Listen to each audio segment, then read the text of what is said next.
할렐루야. 네, 축복하십니다. 마라나타.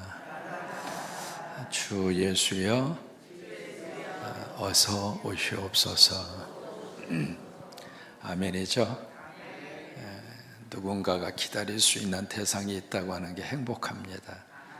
어렸을 때 나름대로 기다릴 수 있는 뭐가 있다고 하는 것이 감사하고, 이제 결혼 적령기가 되면은 누군가가 이렇게 막 기다리잖아요.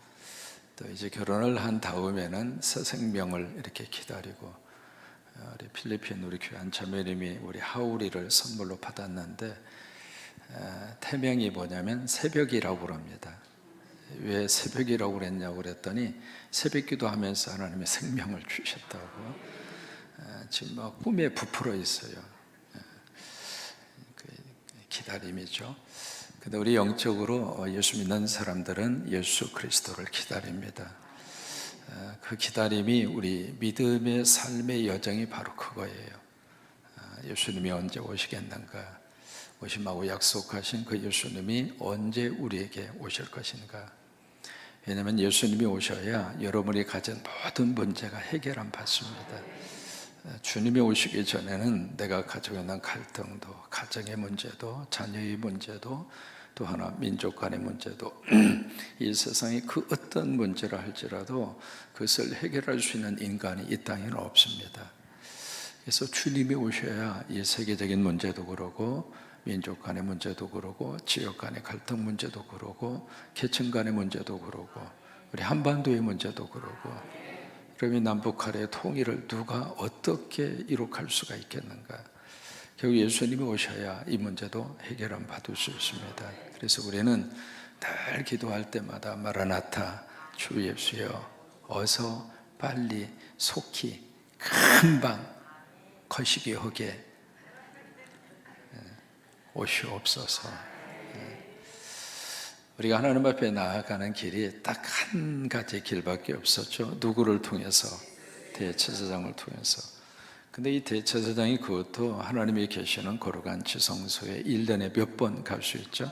딱 한 번입니다. 어제 말씀드린 것처럼 여러분 예배를 1년에 딱 한 번만 드릴 수 있다면, 여러분 어떨 것 같아요? 예배 드리는 자세, 예배에 임하는 태도가 어떨 것 같습니까? 우리가 지금 매일마다 이렇게 예배 드릴 수 있다고 하는 이 자체에 대해서 참 감사하죠. 근데 사실은 아멘만 하실 분이에요. 우리가 예배를 대하는 자세, 특히 저는 이제 이민 목회를 해본 사람이기 때문에 처음에 가장 가슴이 아팠던 것이 자체 성전이었어요. 이게 이제 미국 교회를 빌려서 예배를 드리다 보니까 눈치도 봐야 되고, 마음대로 가서 예배도 드리지 못하고, 새벽 기도를 하도 하고 싶어가지고, 거기 이제 미국 사람들에게 이렇게 보니까 남자 화장실로 쓰던 공간을 이렇게 비어있길래 그것 좀 우리한테 달라고. 그랬더니 이제 좀 기다리라고 그러더라고요. 그것도 이제 편지에 써서 이렇게 보내니까 미국 사람들은 모든 것들이 다 회의입니다. 회의를 거치지 않으면 아무것도 결정을 안 하거든요. 근데 그 회의가 우리처럼 빨리빨리 해주면 얼마나 좋아요. 와, 느려도 그런 군뱅이가 어디가 있어요? 우리가 보기에 그래요. 겨우 몇 개월 걸리더니 사용하라고. 그래서 알았다고. 그럼 우리가 그 다 변기라든지 다 치우고 우리가 들어가서 사무실로, 그리고 예배의 공간으로 그렇게 쓰고 싶다고 제안을 했더니 친절하게 자기들이 해주겠다고. 세상에 그 좁은 공간 고치는데 1년 걸렸어요. 우리 같으면 하루면 끝납니다. 복잡할 필요도 없거든요. 그거 뜯어내고 그냥 페인트 칠하고 밑에 카펫 깔면 끝나요. 그러니까 우리 같으면 딱 하루면 끝나는데, 와, 세상이 그 모습 보면서 복창 터지더라고요. 1년 걸렸어요. 1년이요. 그래서 이 좁은 공간에 가서 우리가 새벽 기도를 드리자 광고를 했더니 교인들이 이제 오셨는데, 이게 이제 밑에 뭐 의자고 아무것도 없어요. 들여놓을 만한 공간도 안 됩니다. 카페 깔고 그냥 그냥 앉아서 같이 예배 드리고 거기서 새벽 예배를 드리는데, 딱 이렇게 앉으면 앞에 있는 물에 화장실이 바로 식당하고 연결돼요. 이해가 되세요? 어려운 용어를 제가 쓴 겁니다, 지금. 이렇게 부르고 앉으면 뒤에 앞에 있는 분의 바로 거기가 여기하고 딱 닿는단 말이에요. 냄새는 얼마나 향기로운지. 그런 데서 새벽 기도를 했어요. 이게 새벽 기도를 드릴 수 있다는 이 자체가 행복하다고 하는 것을 그때 저는 뼈저리게 느꼈습니다. 한국에서 목회할 때 저 그런 생각 0.0001%도 안 했습니다. 이게 우리가 흔하게 주어진 것이기 때문에 고마운 줄을 몰라요. 여러분 교인들의 입장으로서 여러분 교역자들, 목회자들에 대해서 일단 여러분 고마운 마음을 좀 가지셨으면 좋겠어요. 우리가 매일 들을 수 있는 설교이기 때문에 나는 당연히, 저분들은 당연히 우리에게 설교를 해줘야 되고 우리는 당연히 은혜 쏘는 설교를 받아야 할 권리가 있고, 여러분 권리와 의무가 어디가 있습니까? 1년에 딱 한 번밖에 드릴 수 없는 예배라면 과연 우리는 예배에 어떤 자세와 태도로 임할 것인가? 지금은 말이죠, 설교가 홍수가 아니라 이건 뭐 그냥, 그러다 보니까 설교를 들으면서도 설교 분석을 하고 계시는 분이 있어요. 저 설교가 맞는지 틀리는지 팩트 체크를 그 자리에서 하고, 그거 바른 태도가 아닙니다. 우리가 예배에 참여하는 것은 딱 하나입니다. 은혜 받기 위해서 오는 겁니다. 내가 무슨 지식, 새로운 지식을 머릿속에다가 입력하기 위해서 오는 것도 아니고요. 정말 이 시간에 하나님이 나에게 말씀하시는 음성이 뭔가, 거기에 대해서 영적으로 민감하게 깨어서 주님 오늘도 은혜 받게 하여 주옵소서. 오늘도 하나님의 말씀을 통해서 영혼과 심령 속에 하나님이 허락해 주시는 은혜의 깊은 골짜기 속으로 내가 들어가게 하옵소서. 여러분 그런 마음으로 오면 설교를 잘하든 못하든 그걸 통해서 하나님이 우리에게 말씀하시고 우리에게 은혜를 베풀어 주시고 받아야 할 하나님의 축복을 허락하시는 줄로 믿습니다. 근데 대제사장은 1년에 딱 한 번밖에 못 들어가는 거예요. 대제사장의 조건이 있습니다. 사람이어야 합니다. 그래서 이제 아론 계열의 사람이 대제사장이 되고, 그 다음에 여기 예수님이 사람이 되셔서 대제사장이 되신 거예요. 그런데 중요한 차이점은 레위 계통의 제사장들은 죄가 있어요, 없어요? 죄가 있어요. 예수님은 죄가 있어요, 없어요? 없으셔요. 본인들 스스로가 연약하고 본인들 스스로가 죄가 있기 때문에 하나님 앞에 나가기 전에 백성들의 죄를 위해서 제사하기 전에 가장 먼저 본인의 죄부터 해결을 해야 돼요. 여러분 이것이 목회자들이 가지고 있는 첫 번째 출발입니다. 저도 죄인입니다. 저도 죄를 지으면서 삽니다. 생각으로 죄를 짓고 말로 죄를 짓고.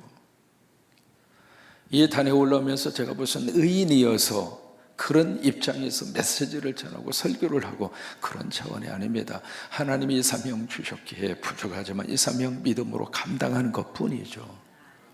저나 여러분이나 똑같은 죄인이에요. 그래서 이제 죄를 가지고 있기 때문에 계속 자신의 죄를 위해서 제사를 드리고 그 후에 백성들의 죄를 위해서 제사를 드리고, 근데 예수님은 죄가 없으시잖아요. 그러니까 매번 제사를 드릴 필요가 없는 거예요. 그 제사를 드릴 때 가장 중요한 것이 피거든, 피. 이것은 아론 계헌의 제사장이나 예수님이나 똑같아요. 피가 있어야 되는데 그 피가 바로 본인의 피를 빼서 바칠 수는 없으니까, 왜? 죽어야 되는데 그럼 매번마다 제사장을 죽여야 되잖아요. 그럴 수 없으니까 상징적으로 염소라든지 송아지라든지 그 피를 받아서 하나님 내 피 대신에 이 짐승의 피를, 그래서 그 짐승을 받기 전에 머리 위에다가 안수하는 거예요. 그 안수하는 이유는 트랜스퍼, 내 죄를 그 대상에게 트랜스퍼 이렇게 전가한다는 거예요. 내가 죽어야 되는데 내 대신 네가 죽어라. 그래서 양을 잡고 소를 그래서 잡는 거예요. 여러분 염소나 양이나 소가 무슨 죄가 있어요? 그래서 이제 그 피를 가지고 지성소에 들어가는 거예요. 근데 예수님은 누구 피로 하나님 앞에 단번에 제사를 드렸어요? 예수 그리스도의 피로. 그래서 보혈의 피의 권능과 역사와 능력이 강한 거예요. 그러면서 또 하나 지금 6장과 7장에서 계속 반복해서 굉장히 집중해서 우리에게 말씀을 하시고 있는 것이 바로 반차 문제입니다. 여러분이 반차라고 하는 것은 좀 어려운 말이죠. 잘 안 쓰는 말이잖아요. 반차라고 하니까 어떤 분이 반찬 그러더라고. 그 반찬이 아니고요. 후계자 문제라 그 말이에요. 후계자. 반차라고 하는 것은 계열이라고 하는 뜻이기도 하고요. 그럼 이 대제사장은 그 계열은 어느 계열인가? 바로 레위 지파의 아론의 계열이란 말이죠.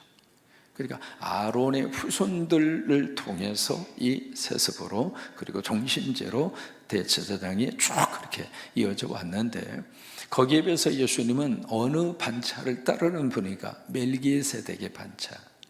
그래서 6장과 7장에서 이 아론과 멜기세덱을 계속 비교하는 거예요. 아론과 멜기세덱을, 왜냐하면 이 멜기세덱은 아버지도 어머니도 끝도 시작도 없는 그런 분이었다. 벌써 아론과 멜기세덱은 출발이 다르다 그 말이에요. 또 하나, 이 아론의 조상인 아브라함을 딱 그들에게 제시합니다. 봐라, 이 멜기세덱이 아론보다도 훨씬 더 위대한 분이라고 하는 사실이 바로 이거다. 그리고 그들에게 설명하는 것이 너희의 조상 아브라함이 그 멜기세덱에게 뭘 바쳤어요? 11조를 바치지 않았느냐.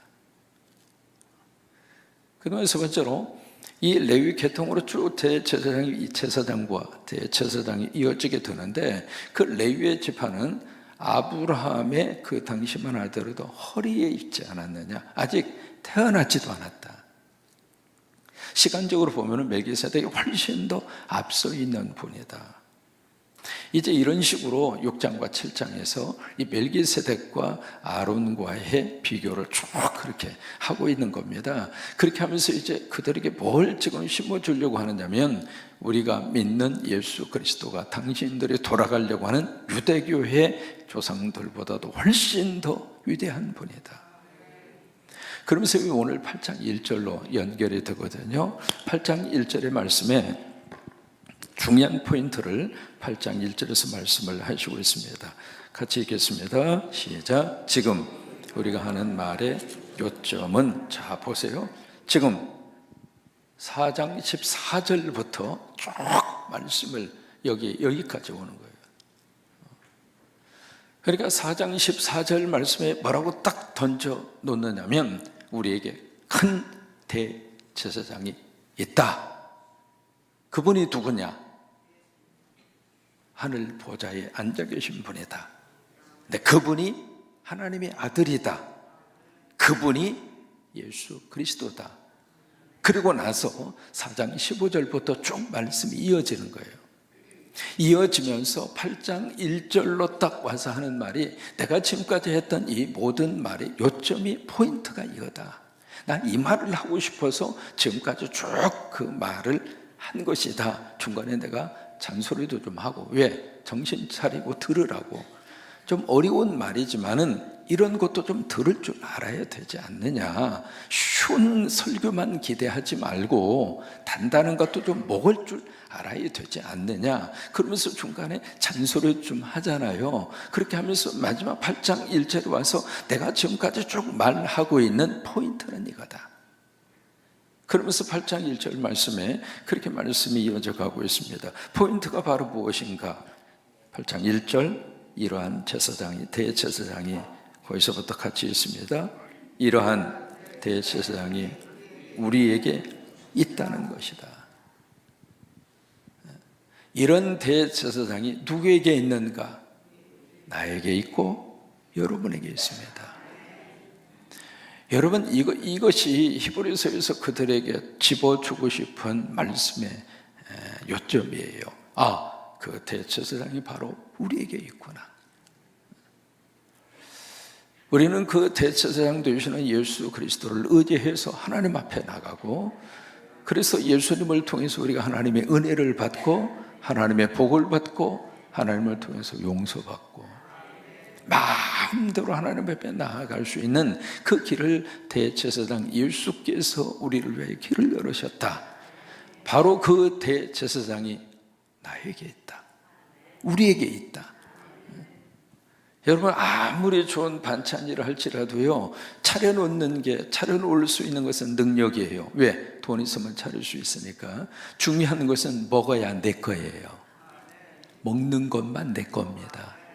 여러분, 입맛 당기면 잡수세요. 돈 없으면,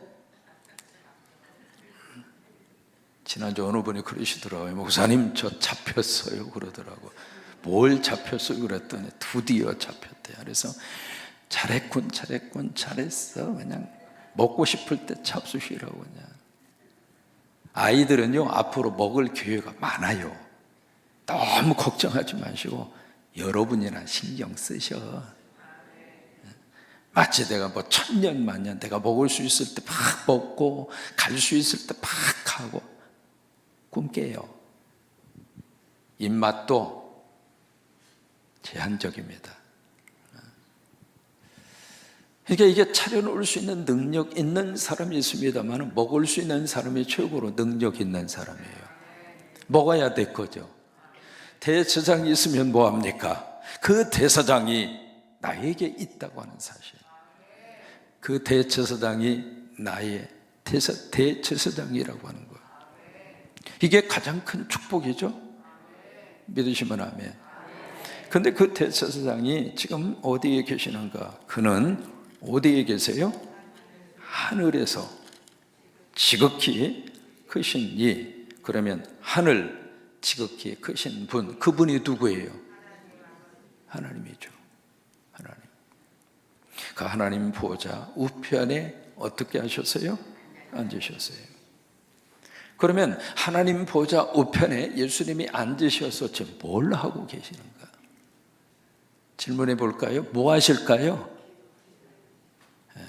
뭐 하실까? 참 이게 거룩한 하나님의 축복입니다. 보좌 우편에서 우리의 연약함을 꾸중하지 않으시고 성령께서 우리 연약함을 도와주셔서 성도를 위하여 우리가 기도할 바를 알지 못하지만 나는 이렇게 기도해요. 나는 이렇게 됐으면 좋겠어요. 그런데 사실 여러분 기도대로 다 응답되면요, 문제가 보통이 아닙니다. 응답 안 돼서 사실은 축복인 기도 제목이 더 많아요. 그러니까 우리는 그 시간에는 그 기도 제목이 그렇게 응답되기를 간절히 바라고 원했는데 만약에 그 기도 응답대로 안 됐기 때문에 오늘 이 자리에 와 계시는 분도 계세요. 저도 마찬가지입니다. 제가 원래는 시카고 지역 그쪽에서 저희가 있었거든요. 그래서 하나님이 그쪽으로 부르시는 줄 알고 시카고 지역을 놓고 막 기도했어요. 거기 가서 장로님들까지 제가 만났어요.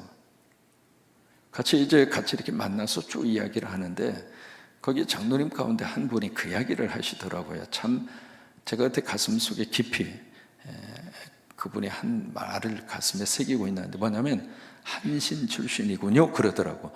한신 출신이군요. 여러분 이게 무슨 말이냐면 제가 한국신학대학을 나왔다고 그러니까 한신 출신이군요 그러더라고요. 그리고 아직까지 연락이 없어요. 여러분 우리 한국신학대학 출신들은 밖에 나가서 타 교단과의 관계 속에서 그런 것들이 있어요. 제가 그때 그 말을 듣고 말이죠. 무슨 생각을 한 줄 알아요? 한신 출신이 실력이 없냐? 한신 출신이 영역이 없냐? 한신 출신이 목회를 못하냐? 내 눈썹을 봐라. 난 그 장로님 지금도 잊지를 못해요. 이게 사람이 내가 간절히 원하지만은 그 기도점으로 응답되지 않아서 내 인생 속에 또 다른 하나님의 길을 하나님께서 열으시는 거란 말이에요. 보좌 우편에서 예수님이 뭐하고 계시는가? 여러분들을 위해서 지금 도구하고 계세요. 그래서 이 새벽에 나와서 무슨 기도 제목으로 무엇 때문에 이 새벽에 잠을 깨워 기도하는지, 무엇 때문에 예배를 드리고 있는지 주님은 아시잖아요. 보좌 우편에서 하나님, 오늘도 우리 광연이를 위해서 깨어 기도하는 엄마의 기도를 하나님 아시잖아요. 옆에서 계속 중보. 그때 예수님의 기도를 중보라고 그러는 거예요. 우리가 아는 기도는 도고이고요. 우리는 중보할 수 있는 능력이 못 돼요. 우리 완벽합니까? 아니잖아요. 그러니까 하나님 앞에 완벽한 모습으로 중간에 서서 그 중보를 할 수 있는 능력이 우리는 없어요. 그 능력을 가진 분은 예수님밖에 없는 거예요. 우리는 그저 도구하는 것뿐이에요. 보좌 우편에서 예수님이 바로 그 역할을 하신다 그 말이에요. 여러분 히브리서 7장 25절, 미안한데 앞으로 좀 가셔서, 이건 중요하니까 7장 25절 앞부분이잖아요. 25절만 같이 한번 읽겠습니다.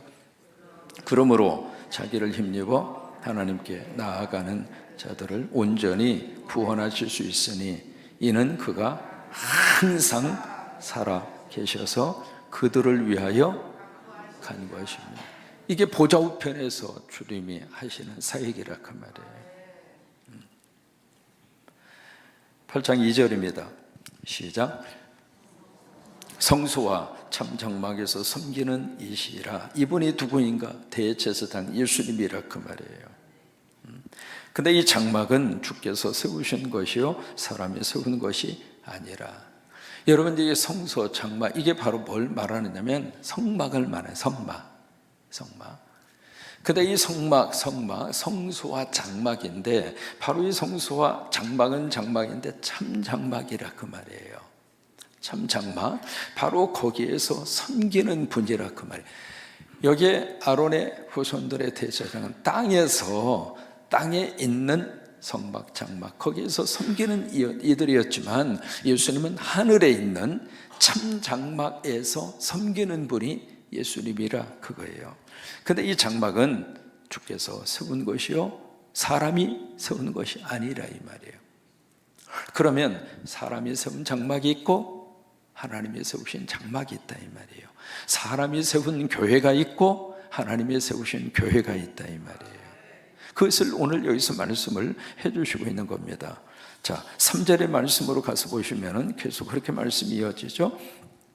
대제사장마다 예물과 제사 드림을 위하여 세운 자니 그러므로 그도 무엇인가 드릴 것이 있어야 할지니라. 그러니까 뭐냐면 대제사장마다 하나님의 성전에 들어갈 때마다 예물을 바쳤잖아요. 양을 잡든지 염소를 잡든지 송아지를 잡든지. 그래서 예물을 가지고 제사를 드리는데 마찬가지로 여기 3절의 말씀이 그거예요. 그러므로 그는 계속해서 지금 예수님을 말씀을 하시는 거거든요. 그 예수님도 뭔가 드려야 할 것이 있어야 할지니라. 그리고 나서 이 3절에서는 뭔가를 드렸다는 말씀을 언급을 안 해요. 왜 그럴까? 예수님 당신 자신이 제물이 됐으니까. 그래서 당신 자신이 제물이 돼서 하나님 앞에 이렇게 예물 제사를 드렸다 그 말이에요. 자, 4절에 예수님이 만약에 땅에 계셨더라면 제사장이 되지 아니하셨을 것이다. 왜냐하면 율법을 따라서 예물을 드리는 제사장이 있음이라. 그러니까 3년 동안 공생애를 하시는 동안에 제사장 우르스의 사역을 예수님이 안 하셨어요. 왜요? 할 필요가 없었죠. 왜? 땅에는 제사장들이 있었으니까. 그때에는. 근데 5절에 가서 보시면, 그래서 예수님이 하늘에 승천됐기 때문에 대제사장이 비로소 되셨다 그 이야기예요. 그래서 5절 말씀에 중요하니까 5절은 같이 있습니다. 그들이 섬기는 것은 하늘에 있는 것의 모형과 그림자라. 모형이라는 것은 카피, 복사다인 복사.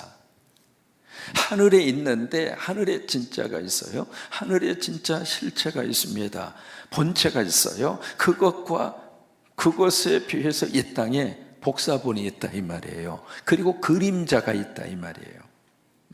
이게 그림자가 있다는 이야기는 실체가 있다 그 말이에요. 여러분, 실체가 없이 어떻게 그림자가 있어요? 그러니까 실체가, 본체가 하늘에 있다 이 말이에요. 땅에는 바로 뭔가 거기에 대한 그림자라 그거예요. 복사본이라 그 말이에요. 그래서 그들이 섬기는 것은 하늘에 있는 것의 모형과 그림자라. 그들은 바로 아론의 제사장과 대제사장, 이 땅에서 목회하는 목회자도 마찬가지입니다. 이 목회하고 있는 이 모든 목사들, 목회에 대한 모든 것들도 하늘에 있는 것의 모형과 그림자일 뿐이에요. 실체가 아닙니다. 본체가 아닙니다. 오리지널 본이 아니에요. 원본이 아니라 그 말이에요. 다 카피예요. 전부 다. 모세가 장막을 지으려 할 때에 지시하심을 어둠과 같이 이르시되 삼가 모든 것을 산에서 내게 보이던 본을 따라 지으라 하셨느니라. 그러면 본을 따라, 본 뜬다 그 말을 하잖아요. 그러면 그 본이 바로 무엇인가? 하늘에 있는 게 본이라 이 말이에요.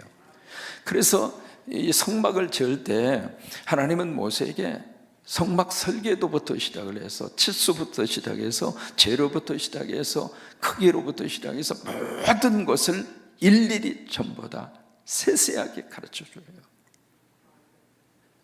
여러분 성경 읽으시면서 그거 보셨잖아요. 왜 그랬을까?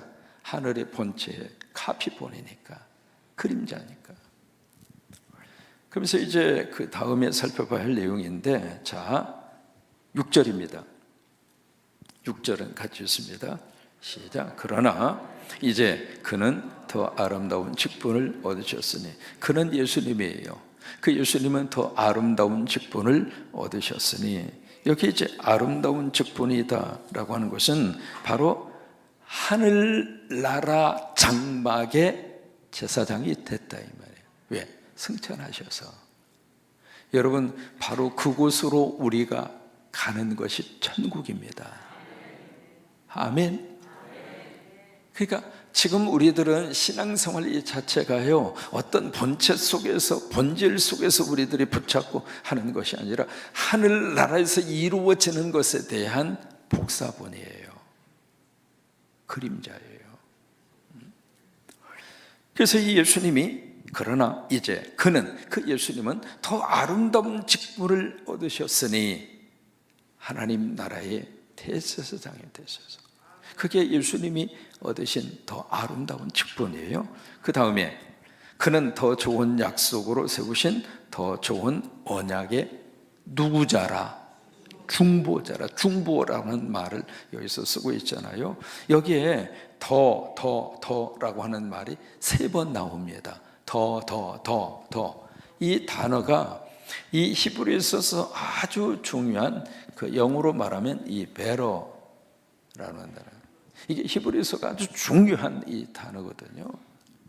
더라고 하는 단어를 통해서, 그러면서 이제 뭘 질문을 던지느냐면, 이 더 좋은 예수 그리스도를 놓고 너희가 과거 유대교로 되돌아가려고 하느냐, 더 좋은 예수 그리스도를 놓고 세상으로 다시 돌아가려고 하느냐, 더 좋은 하나님의 축복을 놓고 과거 귀신 섬기고 무당 섬기는 그쪽으로 다시 가려고 하느냐. 여러분, 가고 싶으세요? 예수 모르던 시절로 다시 가시고 싶으세요? 그 대답을 히브리서는 요구하고 있는 거예요. 우리 한 주간 동안 새벽기도 함께 달려와서 고맙습니다. 쉽지는 않지만은 히브리서가 여러분들의 삶에 큰 은혜가 되셨으면 좋겠고, 이 히브리서를 통해서 다시 한번 내 믿음의 귀한 자리를 되찾는 역사와 축복이 함께 하시게 되기를 바랍니다.